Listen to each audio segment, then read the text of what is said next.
пришлось вести боевые действия. Хороший очень самолет. Один из лучших. Hello, I'm Burt Lancaster. I'm here with a man who played a unique and a compelling role in the unknown war against the Germans. In 1941, he was a senior of first lieutenant.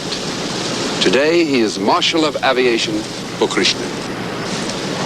On June 22nd of 1941, the Germans, in a surprise attack, caught and destroyed more than 2/3 of the Soviet combat aircraft while they were still on the ground.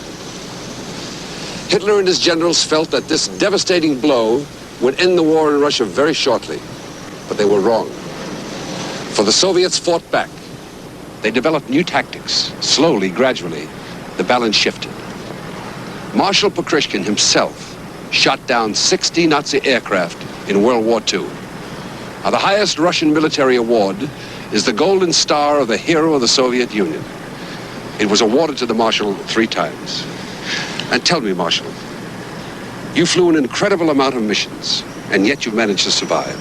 Will you tell us something about your experiences? Вообще, моя мать после войны говорила мне, что я потому выжил, что родился в рубашке. My mother told me I survived because I was born lucky. But of course it's not the point. I had to fight from the first to the last day of the war. Before the war, I was already a good airman and good at shooting. And during the war, I studied air battle tactics. All that helped me to fight better, to shoot down the Nazi aircraft and come out of it alive. Лучше воевать, сбивать немецкие фашист-самолеты и в то же время самому выжить. Thank you, Marshal Bukrishkin. And now our story, War in the Air.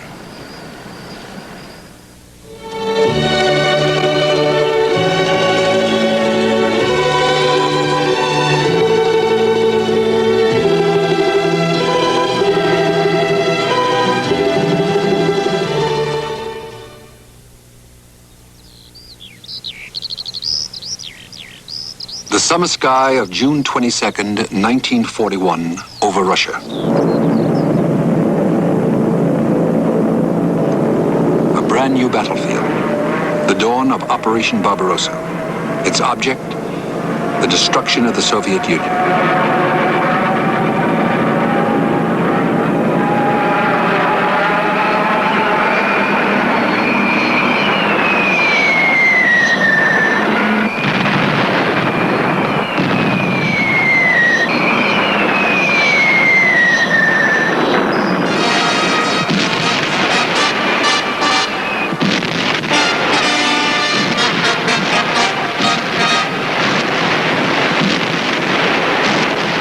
The bombers of 3 Nazi air fleets, a total of 2,750 aircraft, delivered the airstrike.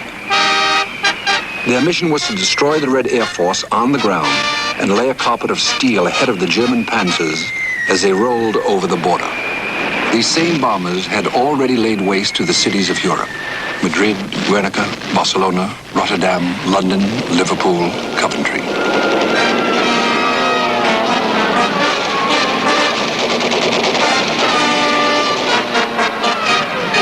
Now their targets were troops, farms, homes, traffic on the roads, anything that lay in their path, and particularly Soviet airfields.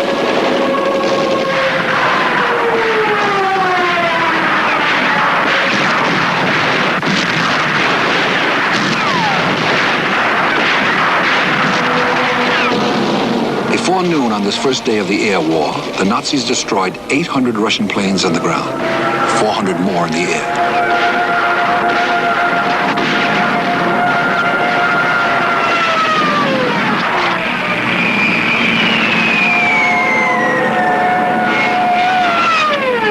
The attacks came as a surprise.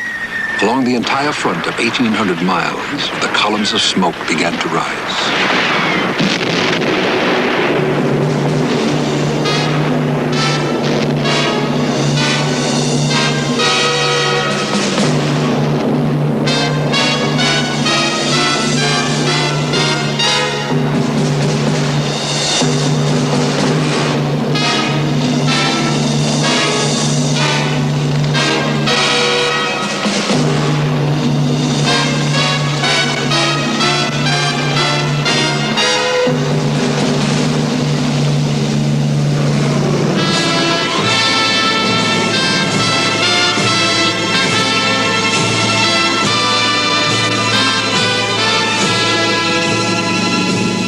spite of the Germans' numerical superiority, those Soviet fighters that were left rose to the attack. They were slower and less maneuverable than their enemies. But on that first day of the war, several Soviet pilots found a way of overcoming the difference. They flew straight at the Nazi planes and rammed them in midair, like drivers at a demolition derby. Incredibly, sometimes they survived, parachuting down. Even when badly wounded, the Soviet pilots would try to bring their aircraft home. Pilots were available. Planes were badly needed.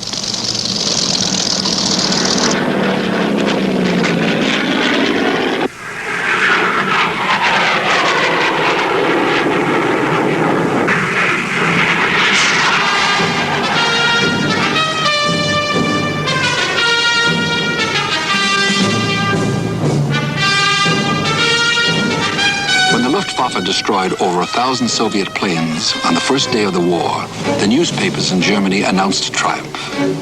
They were premature. German intelligence had overlooked three factors. The first was the determination and ability of the Soviet pilots. The second was the fact that the cream of the Red Air Force's fighter strength had not been committed in the initial battle. The third was that the Soviet production capability had been underestimated. All this amounted to a major miscalculation.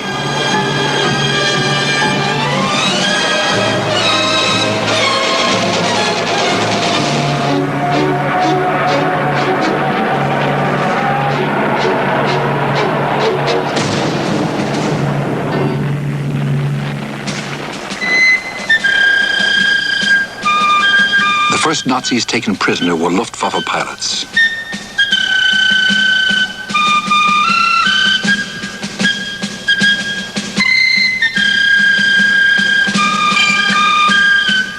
The Russians claimed 200 Nazi planes shot down that first day.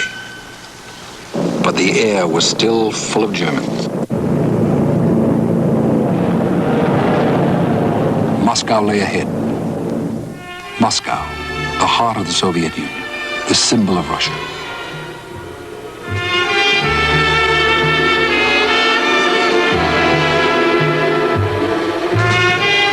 Remembering the fate of other cities, Moscow made ready.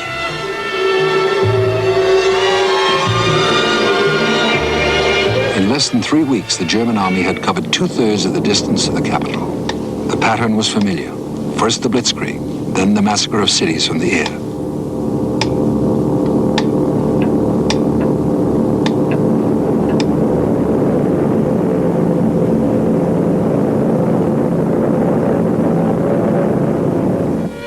But the air war in Russia was not like that in the West. Moscow was savagely attacked, but because it was so vigorously defended, no real damage was inflicted. The air war in Russia was fiercest over the battlefields, but there were times when the people of Moscow felt themselves in the front line.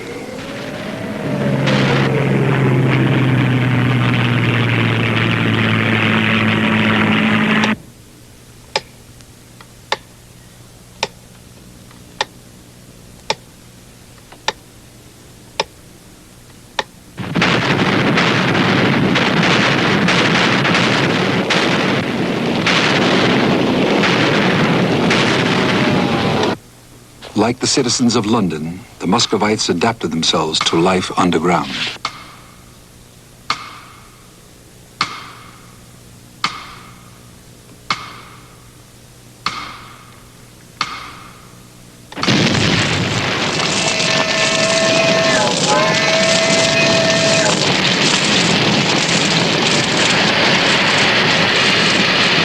On the 46th night of the war, Nazi bombers came again to Moscow.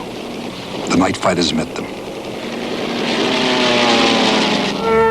Below, the women passed around pictures of their husbands and sons, remembering and hoping. That night, one of the sons rammed a German bomber in the sky above Moscow. He was the first Soviet night fighter pilot to do it. His name, Second Lieutenant Viktor Talalikin.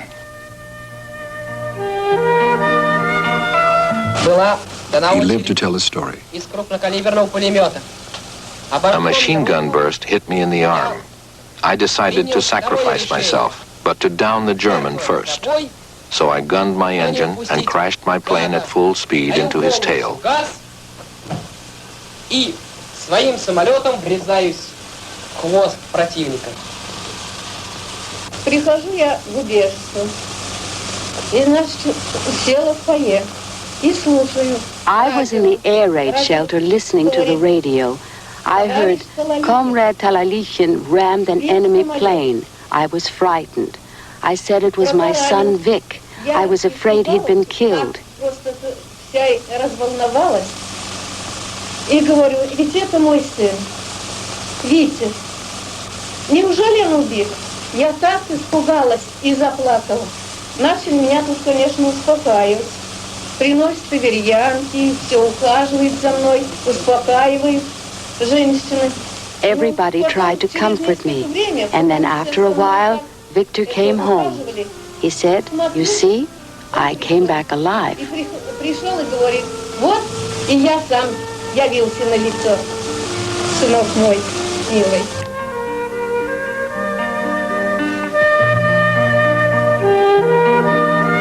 Two and a half months later, Lieutenant Victor Talalichin was surprised by 9 Messerschmitts. The odds were too great.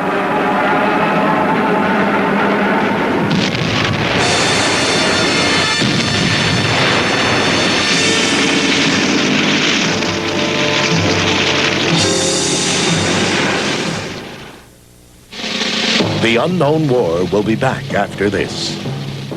War in the Air.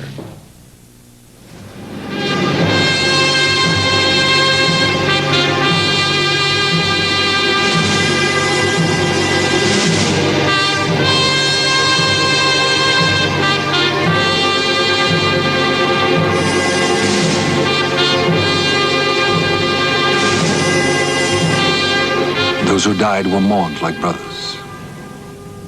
Друзья, не стало среди нас товарища. Friends, we've lost a comrade, a friend in battle. He brought his plane back. He came home to us to die. Весь израненный, он привел ее на свой аэродром. С нами он жил, ребята, и к нам умирать прилетел.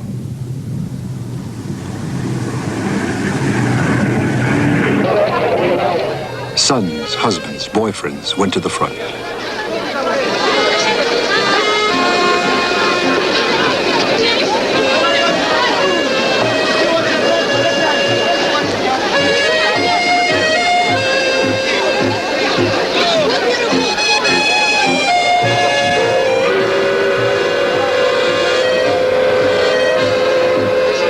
Slowly, the Red Air Force built up its strength. There were plenty of young, eager pilots, but the planes they needed were in short supply.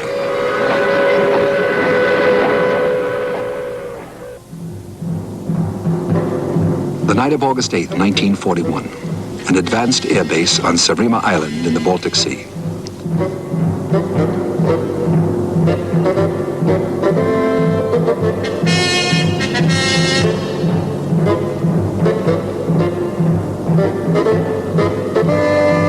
For a handful of Soviet bombers, a very dangerous mission. A raid on Berlin. The object was to show the Germans that their cities were not invulnerable, and the Russians that they had the power to strike back.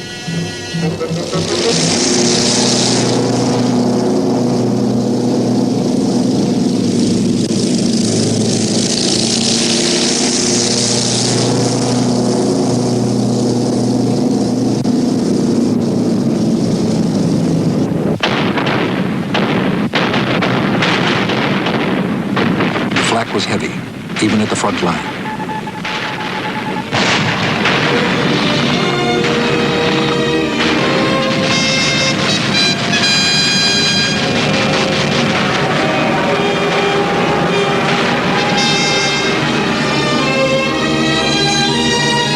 Four days earlier, Goebbels had declared that no Russian plane would ever fly over Berlin.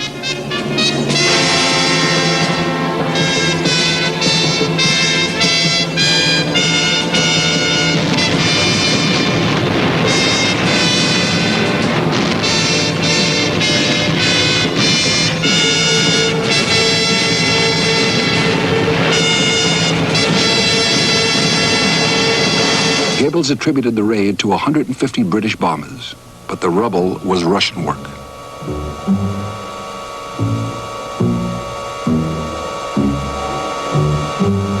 It had been a forlorn hope, and it had been a success.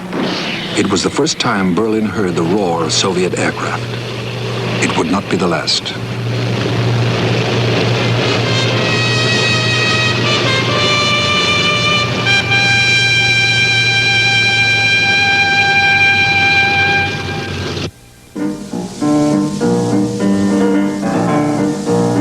There is a saying that when the guns speak, the muses are silent. But in Russia, even pianists served at the front.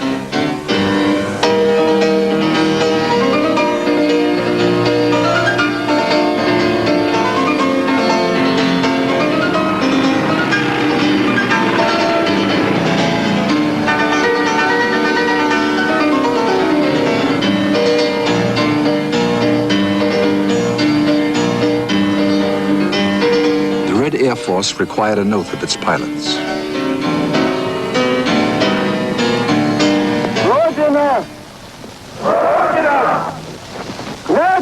Motherland, we solemnly swear to you to spare neither effort nor blood nor our very lives in the fight against the enemy.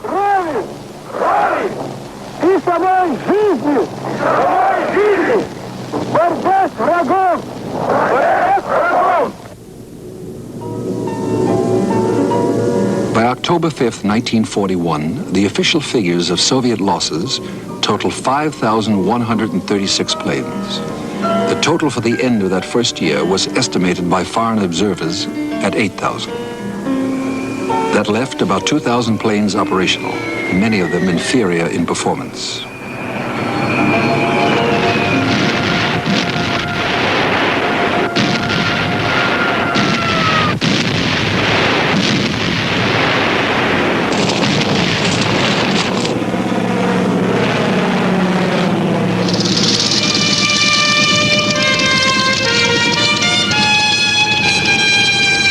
Though forced on the defensive, the Soviet pilots kept up the battle until reinforcements could join them. Some flew as many as 8 missions a day.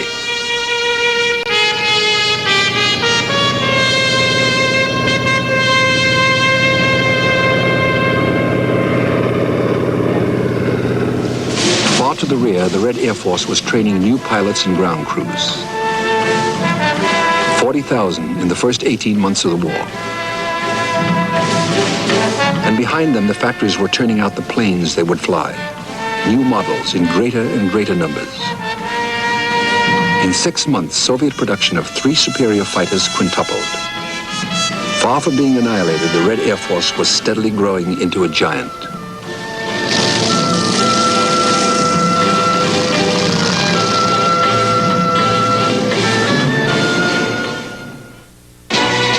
The Unknown War will continue in a moment. War in the air.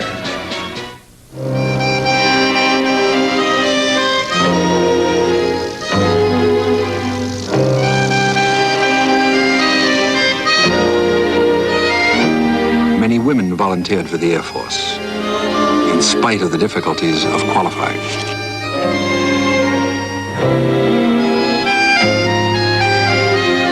Soon there were several women's units in the Red Air Force. This wing became famous as the Taman Guards, an honor they earned in the battles of Stalingrad and Kursk.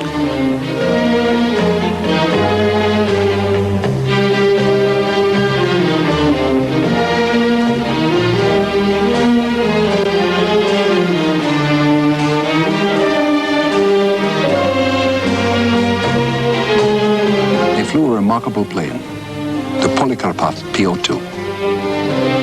Designed in 1927 as a trainer, the PO-2 was used as a crop duster, air ambulance, light transport, artillery spotter, and loudspeaker plane.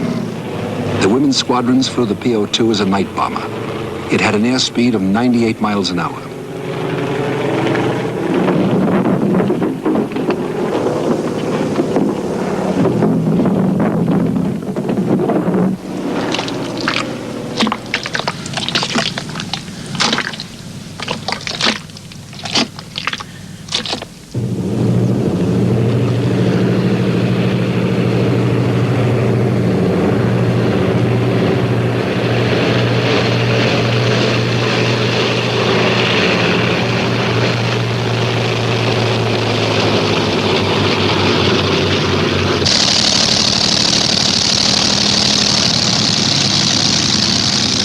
pilots were 19 or 20.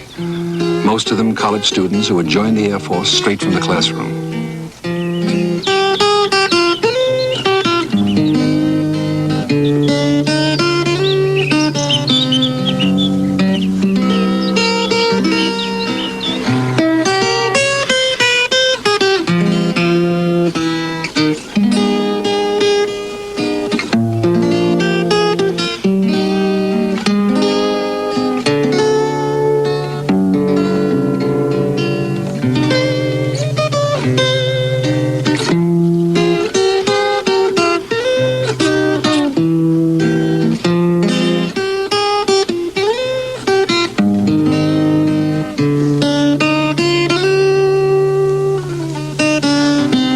Squadrons faced plenty of skepticism until they went into action. At times, they flew 2 or 3 missions a night, and as many as 6 when they had to. In their slow-moving little planes, the women were easy targets, but they still braved the night skies. They won their wings many times over, at mortal cost.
Later, a star in the galaxy was named after one of the women.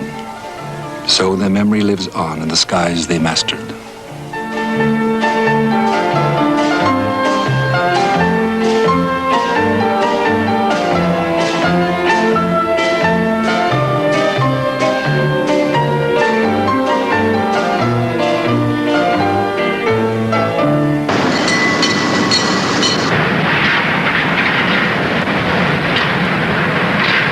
Modern fighters began to come off the line in great numbers.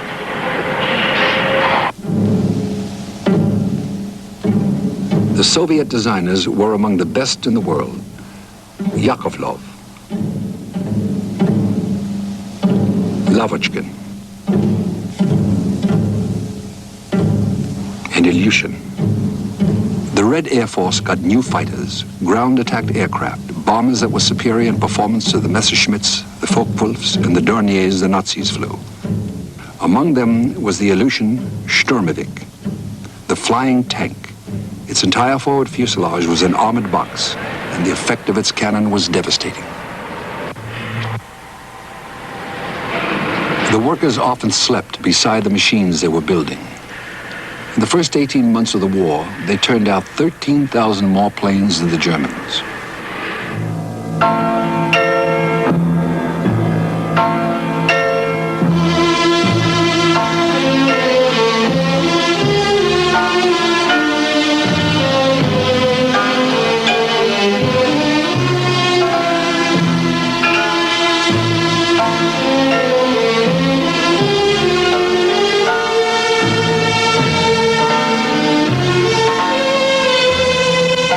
Across Russia, people subscribed to the effort.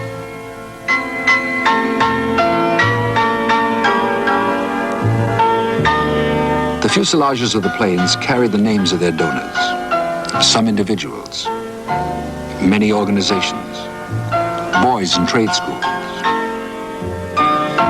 workers in collective farms and munition plants.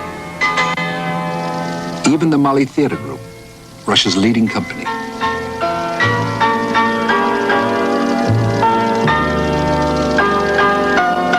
about 1942, the Soviets built up their air fleets.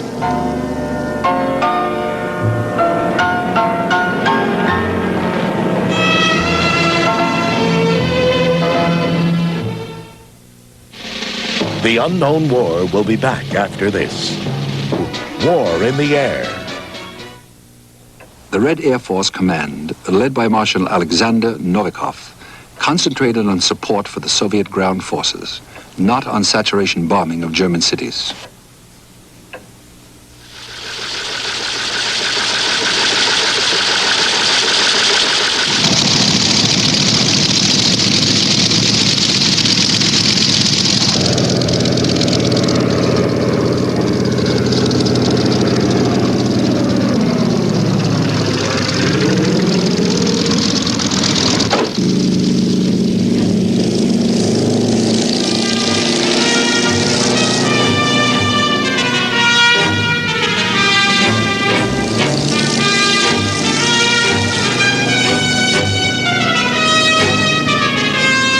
In 1943, after the Battle of Stalingrad, the air over the battlefields was no longer a German province. For the first time, the Red Air Force contested the Luftwaffe on almost equal terms. In the Kuban in the spring of 1943 and at Kursk in the summer, the Sturmovik's cannons and rockets opened up the German panzers as if they were tin cans.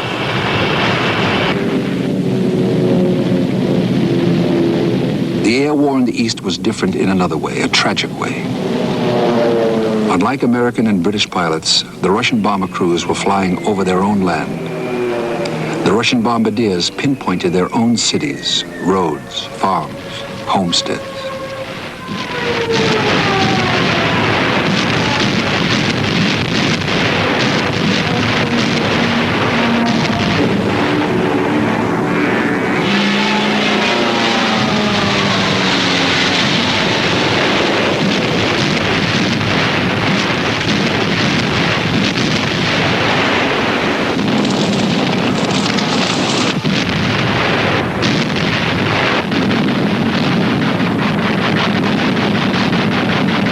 In that summer of 1943, while the battle surged across the plains of Russia, unprecedented in its ferocity, the Germans received what they had been accustomed to handing out. Whether in attack or in retreat, the Wehrmacht learned what it was like to be harried constantly from the air.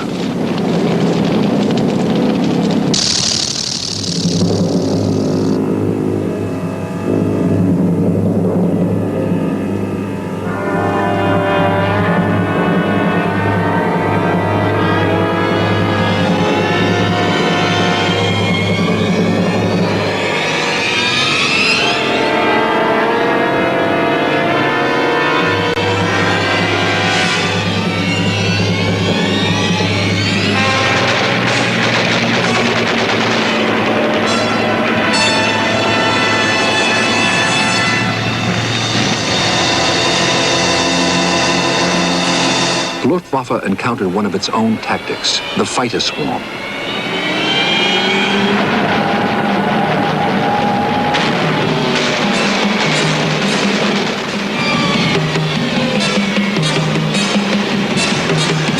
As the Red Army moved to the offensive, the Red Air Force more and more denied its enemies the advantage of air power.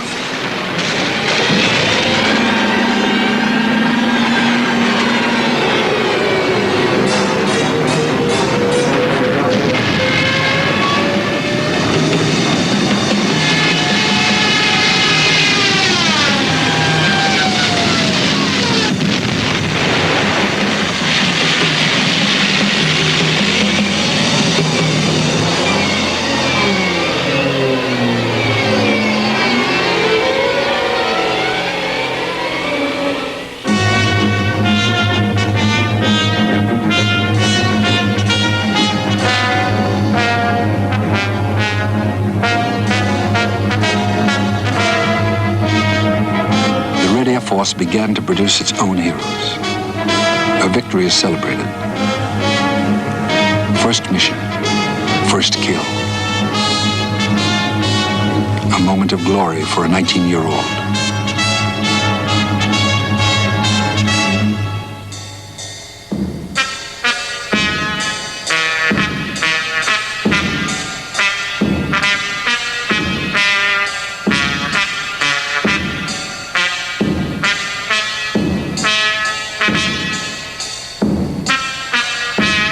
first, captured Nazi pilots had been something of a curiosity for the Russians.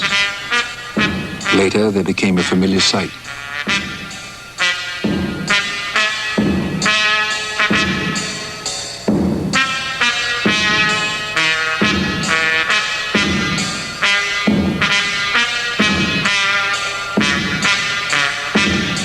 By the end of 1944, the Russians had accounted for over 20,000 German pilots. The Luftwaffe was drained. Life for Russian pilots was much the same as it was on any airfield. Periods of intense, lethal activity. Periods of calm. A life of extremes that very often only the young could endure.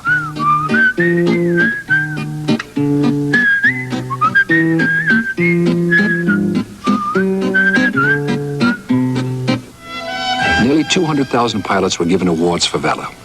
2,420 of them became heroes of the Soviet Union, the equivalent of the Medal of Honor.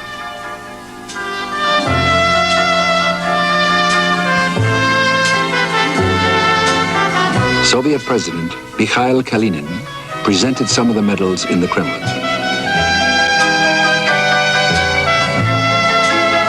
More often, the pilots received them besides their aircraft on the combat fields. And sometimes the awards were a mother's only consolation. Some of the recipients were Frenchmen fighting in the Soviet Union.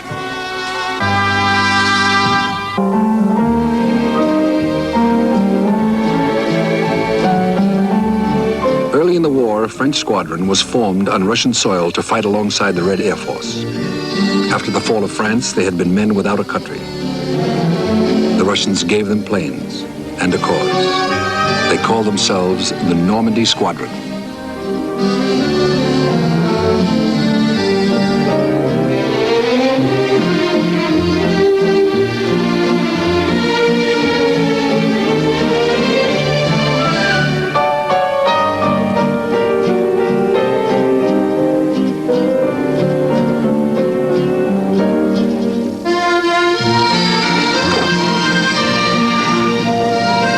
Planes were Yak 3 fighters, armed with a 20mm cannon and twin machine guns. The Yaks were superior to the Messerschmitt 109s and the Focke-Wulf 190s of the Luftwaffe.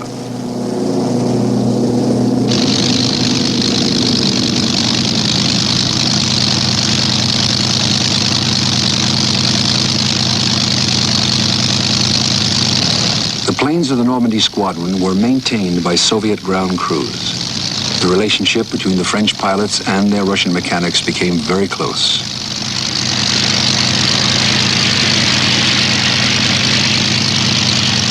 Maurice Fassain was one of the pilots. Ivan Belozub, his mechanic. Together they became a legend.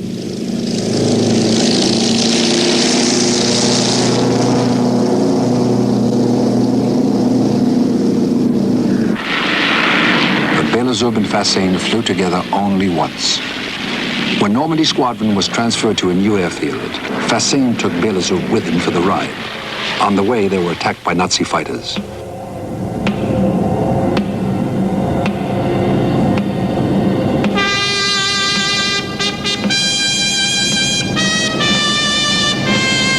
Belozub had no parachute. Base headquarters ordered Fassain to bail out. He refused. He tried to land the plane to save his Russian friend. Neither survived.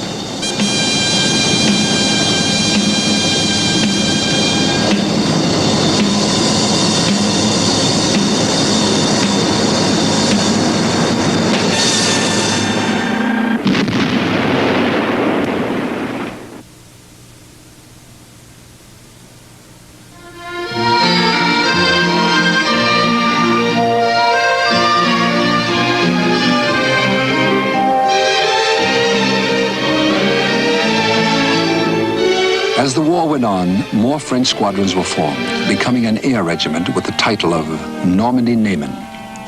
It fought to the end of the war. Then it took its planes home to France, a gift from the Soviets.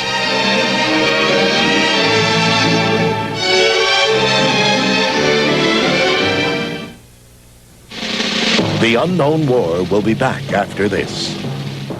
War in the Air. One of the most formidable of all Soviet fighter pilots was young Alexander Pokrishkin. Pokrishkin became one of the Red Air Force's most famous aces. Among the planes Pokrishkin flew was an American Airacobra P-39.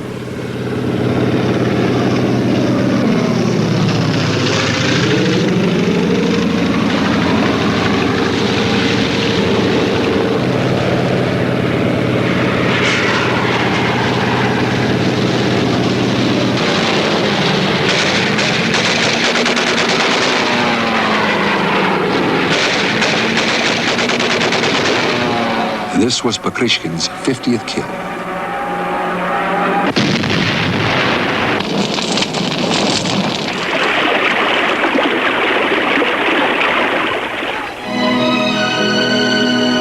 Pokrishkin chalked up a total of 60 victories, an ace by any standards.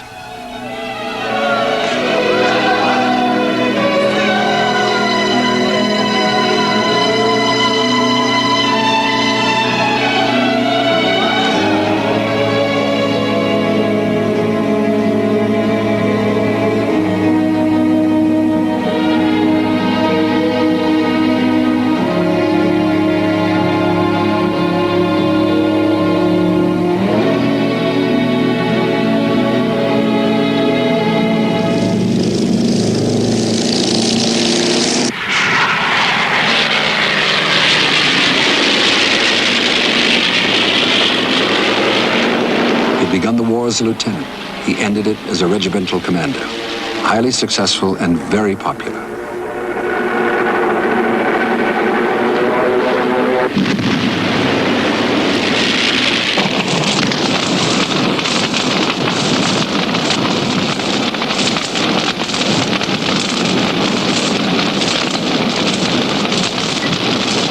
Early in 1945, Pokrishkin was made a hero of the Soviet Union for the third time. Pokrishkin came from Novosibirsk, in the center of the Soviet Union. Before the war, he had been a worker at the Combine factory, so his return as a hero was a cause for celebration.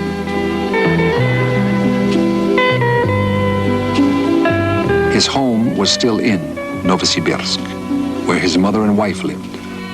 His wife had been a nurse and they had married at the front. Now she was expecting their first child.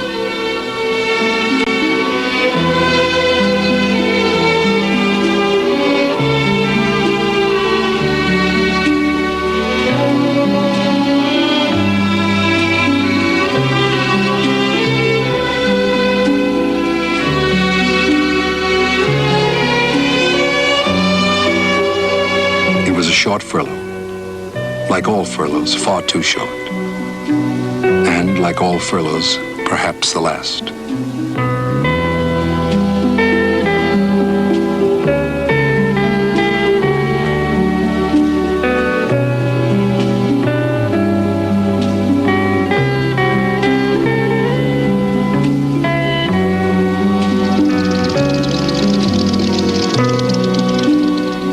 Pokrishkin enjoyed a long and distinguished military career. I understand, Marshal, that you were also decorated by the Americans. Would you tell me about that? В 1943 году на Кубани я воевал на американском. In 1943, in the Kuban, I flew an American fighter, the Airacobra. It was a very good aircraft. What I liked best was its armament, a 37mm cannon, 2 large caliber machine guns, and 2 regular machine guns. But I connected all of them to one fire button. When you caught a German, you'd approach it this way, and then just press once, and it was all over. It was a good plane, and for my victories in that American plane, the Airacobra, I was awarded an American decoration in 1943 in the Kuban.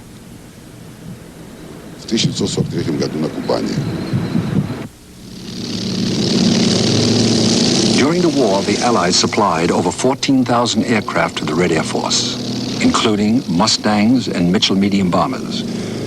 But what really turned the tide was the massive Soviet production of first-class designs, 108,000 planes. and the morale of the young Russian pilots.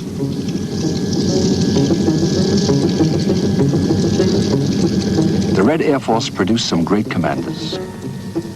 Chief Marshals Vershinin, Novikov, Marshals Rudenko, Krasovsky, Sudets.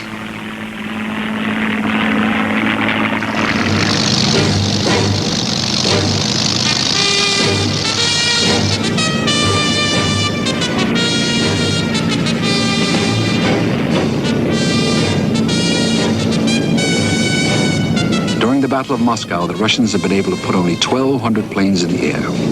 In the Battle of Germany, they filled the skies.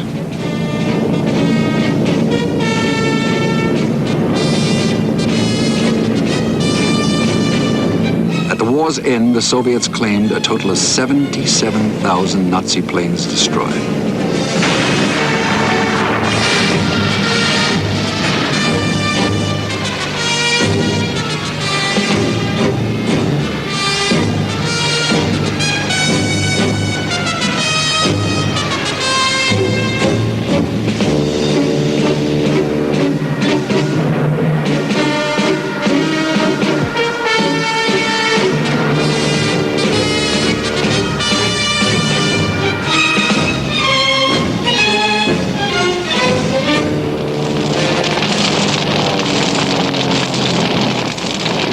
The path to Berlin was littered with the wreckage of the once proud Luftwaffe.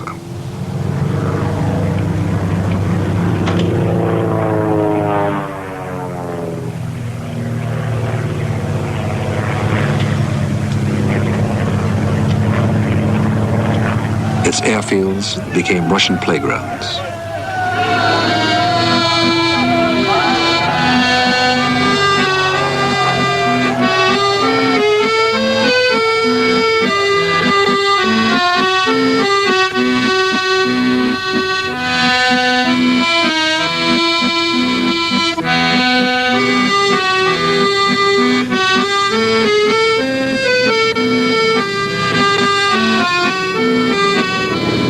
It all happened a generation ago.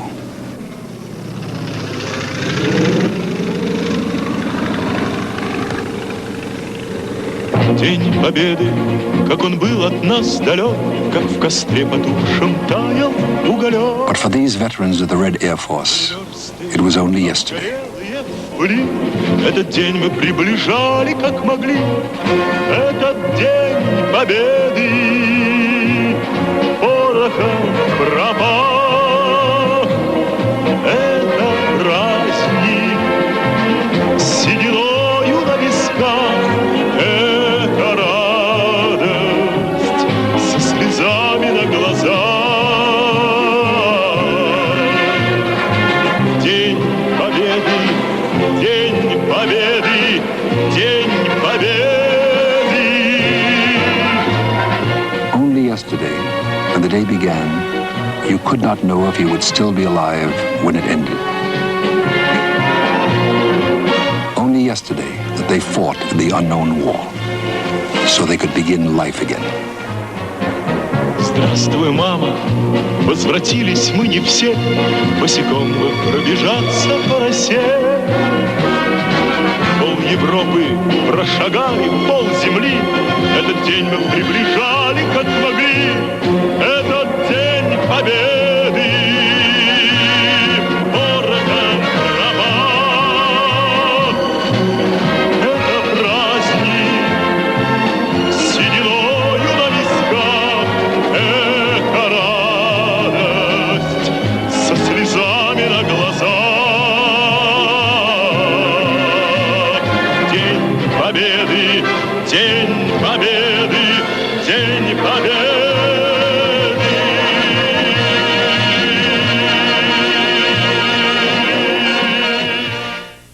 Our next story, the partisans.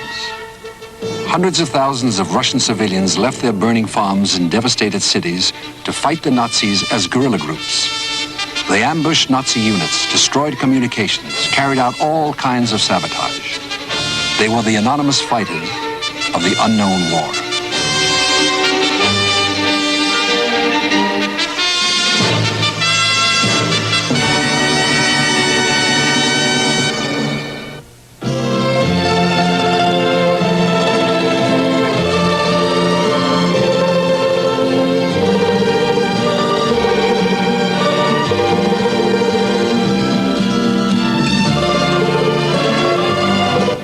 Wednesday, updating the battleship as a weapon for the nuclear age on America at War.